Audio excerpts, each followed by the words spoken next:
10 నిమిషాలు 10 minutes.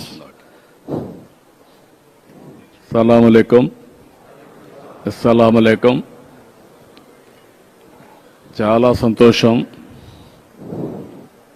ఒక శుభ సందర్భంలో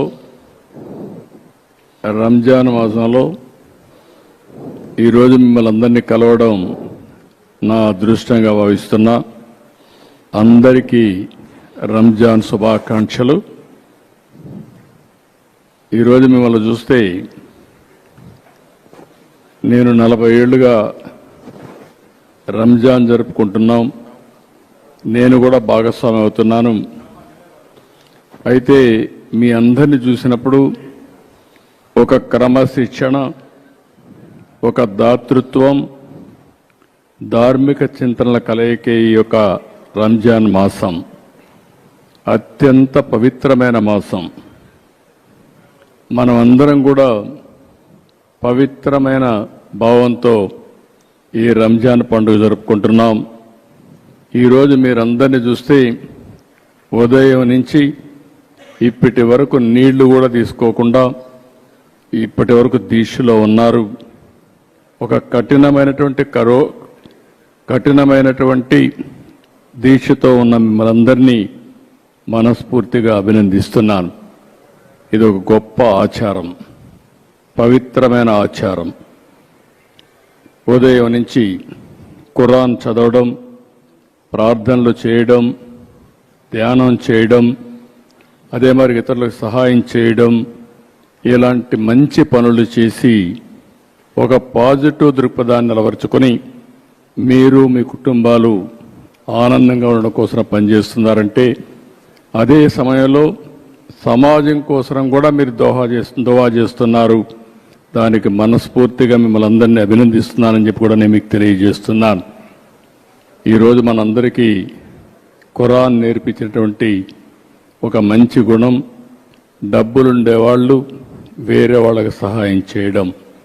ఇది ఒక పవిత్రమైన ఆశయంతో మీరందరూ ముందుకెళ్తున్నారు. అలాంటి సమయంలో మరొక్కసారి మిమ్మల్ని మనస్ఫూర్తిగా అభినందిస్తున్నాను.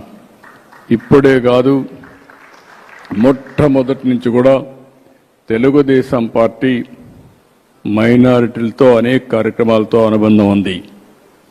ఈరోజు ఈ రాష్ట్రంలో సమైక్య ఆంధ్రప్రదేశ్లో ఏమైనా జరిగిందంటే అది తెలుగుదేశం పార్టీ హయాంలో ముస్లింలకు న్యాయం జరిగింది తప్ప ఇంకోటి కాదు. పేదవాళ్ళు ఎక్కువ ఉన్నారనే ఉద్దేశంతోనే మొట్టమొదటిసారిగా ఎన్టీ రామారావు గారు మైనారిటీ ఫైనాన్స్ కార్పొరేషన్ పెట్టి మైనారిటీలకు సహాయం చేసిన పార్టీ తెలుగుదేశం పార్టీ. నేను ముఖ్యమంత్రిగా ఉన్నప్పుడు ఆ రోజు మీరు ఒక్కసారి చూస్తే ఉర్దూ అంత మునుపు ఆందోళన చేసేవారు. ఎన్నో ఆందోళన చేస్తే 13 జిల్లాల్లో సమైక్య ఆంధ్రప్రదేశ్లో ఉర్దూను 2వ భాష చేసిన పార్టీ తెలుగుదేశం పార్టీ అని చెప్పి కూడా నేను మీకు తెలియజేస్తున్నా. ఇదే కాకుండా హైదరాబాద్లో ఒకప్పుడు మక్కాకి వెళ్ళాలంటే బాంబేకి వెళ్ళేవాళ్ళు. అలాంటిది హైదరాబాద్లో బ్రహ్మాండమైన ఇక్కడే ఫరూక్ గారు ఉన్నారు. ఆ రోజు ఫరూక్ గారే మంత్రి, ఈరోజు ఫరూక్ గారే మంత్రి. ఆయన ఆధ్వర్యంలో ఆ రోజు బ్రహ్మాండమైన హాజ్ భవన్ కట్టాం. అదే మాదిరిగా ఏ ఆస్తులైతే వక్ఫ్ బోర్డు ఆస్తులు ఉన్నాయో అవన్నిటికీ ప్రత్యేకమైన కమిటీలు పెట్టి అవన్నీ కూడా పరిరక్షించిన పార్టీ తెలుగుదేశం పార్టీ అని చెప్పి కూడా నేను మీకు తెలియజేస్తున్నా. హైదరాబాద్లో ఉర్దూ యూనివర్సిటీ నేను ఉన్నప్పుడే తీసుకొచ్చాను. కర్నూలులో ఉర్దూ యూనివర్సిటీ నేనే తీసుకొచ్చాను. కడపలో మనం ఆజ్ హౌస్ కట్టాం. ఇక్కడ కూడా ఆజ్ హౌస్ ఫౌండేషన్ ఇస్తే వీళ్ళు వచ్చిన తర్వాత అది కూడా తీసేసే పరిస్థితికి వచ్చారు. రంజాన్ తోఫా ఇచ్చాం. అదే సమయంలో ఆడబిడ్డల కోసం ఆ రోజు 163 కోట్ల రూపాయలు ఖర్చు పెట్టి దుల్హాన్ ఇచ్చాం. ఇలాంటి 1-2 కార్యక్రమాలు కాదు, మొట్టమొదటిసారిగా మౌజములకి ఇమాములకి హాన్రోరియం ఇచ్చిన పార్టీ తెలుగుదేశం పార్టీ అని చెప్పి కూడా నేను మీకు తెలియజేస్తున్నా. ఈరోజు మళ్ళీ 5,000 రూపాయలకు పెంచాం, 10,000 రూపాయలకు పెంచాం. ఎవరైతే ఇమాములు ఉంటారో వాళ్ళు ఎలిజిబిలిటీ ఉంటే ప్రభుత్వ కాజీల కింద వాళ్ళు నియమించే పరిస్థితికి వచ్చాం. ఆర్థిక సహాయం చేశాం, అనేక కార్యక్రమాలతో ముందుకు పోయాం. ఈరోజు నేను ఒకటే మీకు తెలియజేస్తున్నా, ఈ సంవత్సరం బడ్జెట్లో మీరు ఒకసారి చూస్తే 5,000 కోట్ల రూపాయలు, 5,300 కోట్లు పెట్టాం. పోయిన సంవత్సరానికంటే 1,300 కోట్ల రూపాయలు ఎక్కువ పెట్టిన పార్టీ తెలుగుదేశం పార్టీ. అదే మాదిరిగా జీవో నెంబర్ 43 తీసుకొచ్చి వక్ఫ్ బోర్డుని లేనిపోని కాంట్రవర్సీలో పడేసే పరిస్థితికి వచ్చారు. దానివల్ల కోర్టు పోయి అసలు వక్ఫ్ బోర్డే పనిచేయకుండా ఉండే పరిస్థితి వస్తే ఈ ప్రభుత్వం వచ్చిన తర్వాత ఆ జీవోను రద్దు చేసి మళ్ళీ అందరితో వక్ఫ్ బోర్డు కాన్స్టిట్యూట్ చేశాం. ఆస్తులు కాపాడతాం. ఒకటే హామీ ఇస్తున్నా, మత సామరస్యాన్ని కాపాడమే కాకుండా మిమ్మల్ని అన్ని విధాలా పైకి తీసుకొచ్చే బాధ్యత తెలుగుదేశం పార్టీ తీసుకుంటామని కూడా మీ అందరికీ హామీ ఇస్తున్నాను. ఈ పవిత్రమైన మాసంలో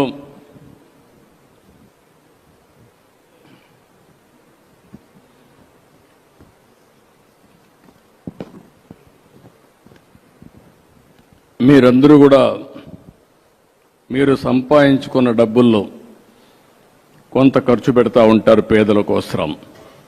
ప్రత్యేకంగా జకాత్ అనే కార్యక్రమం పెట్టుకొని ఈ జకాత్తో పేదలకు సహాయం చేసే గుణం ఉండే కమ్యూనిటీ ఈ ముస్లిం సోదరమండలి అని చెప్పి కూడా నేను మీకు తెలియజేస్తున్నాను.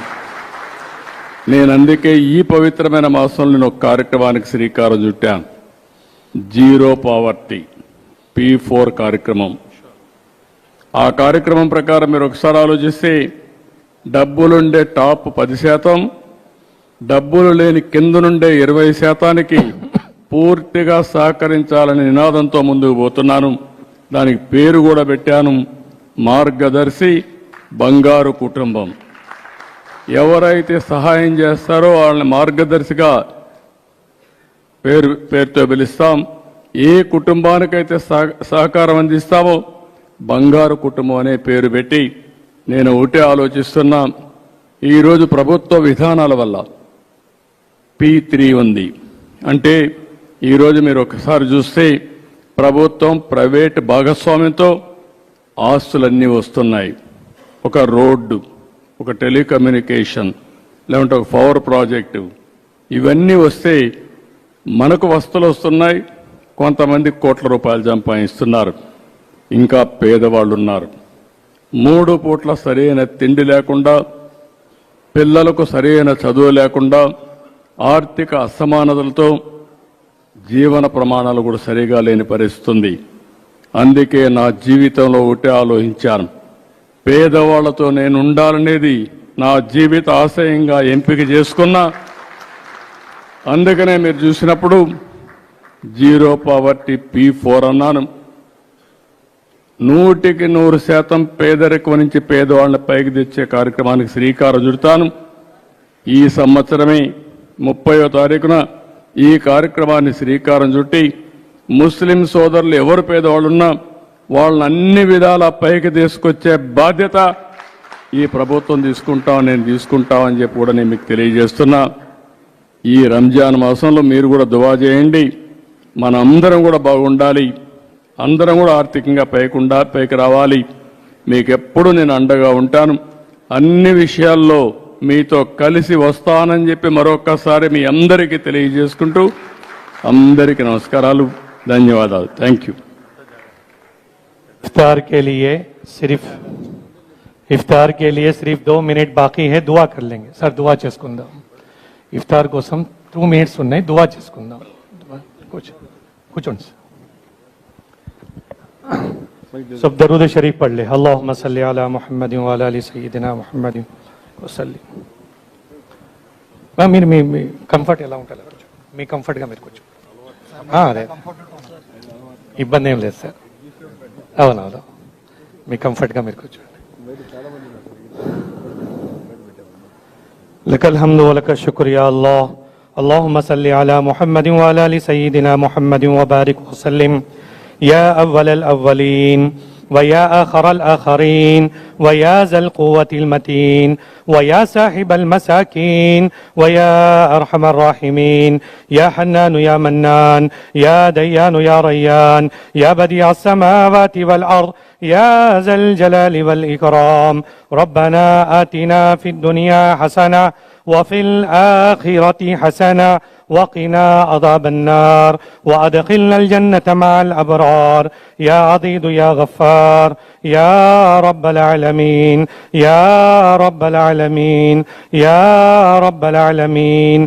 اے اللہ تو اپنے کرم سے فضل سے ہم سب کے گناہوں کو معاف فرما. اے اللہ یہ رمضان کا مبارک مہینہ تو نے ہمیں عطا فرمایا ہے. اے اللہ اس مبارک مہینے میں ہم نے جتنے بھی نیک اعمال کیے ہیں اے مولا ان تمام نیک اعمال کو تو قبول فرما.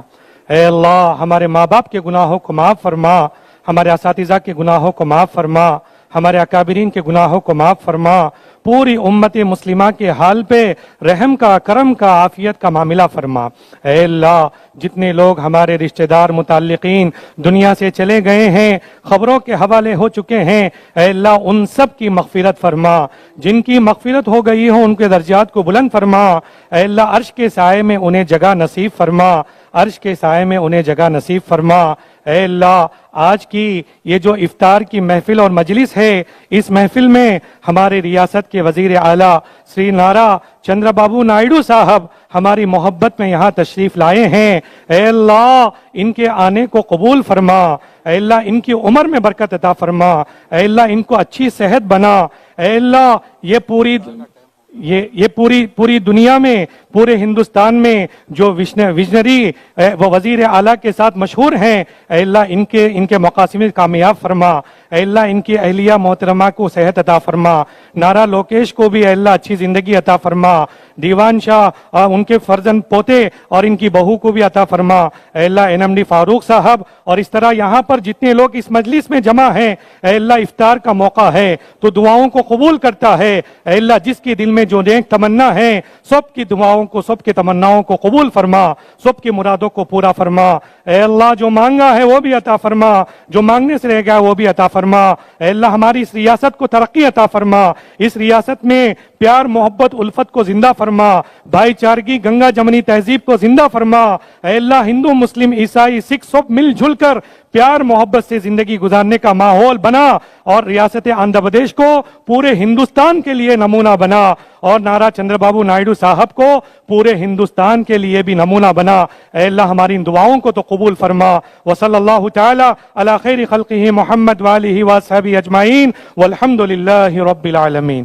افطار کا وقت ہو گیا ہے, دعا پڑھ لے. اللہم لک صمت وبک آمنت وعلیک توکلت وعلی رزقک افطرت فتقبل منی.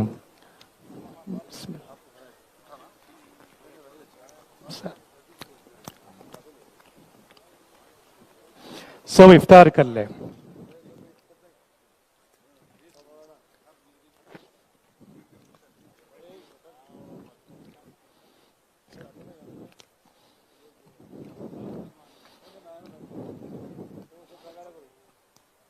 اس میں سے لے اس میں سے لے